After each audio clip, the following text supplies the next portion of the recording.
napapansin ako rito mga lods, habang gumagawa ako. Si kuya merong pinagbabawal ng teknik ang ginagamit. Alam nyo ba kung ano ginagawa niyan? Comment naman sa akin mga lods.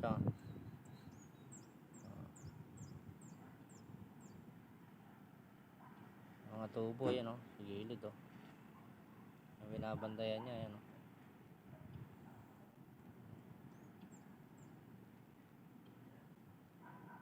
lalagay sa sako mga lods. Lalagay niya sa sako yung tubo, pinuputol-putol na may iksi, ilalagay sa sako mga lods.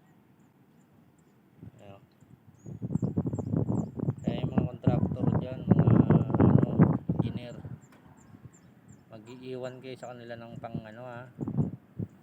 budget para may kakainin naman, para hindi gumagawa sila ng ganyang nagbabawal na technique. Nakakaawa naman sila pag wala silang budget.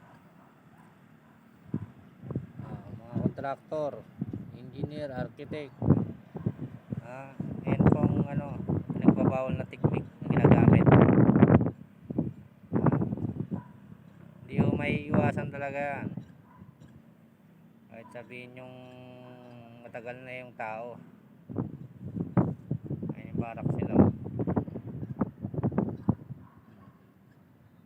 Ayan, yan siya nagbabaraks. Yung backhoe, yan ginagawa nila. Yung backhoe.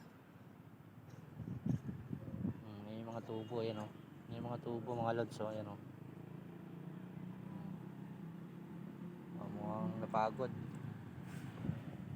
Baka makita tayo lods, hirap na.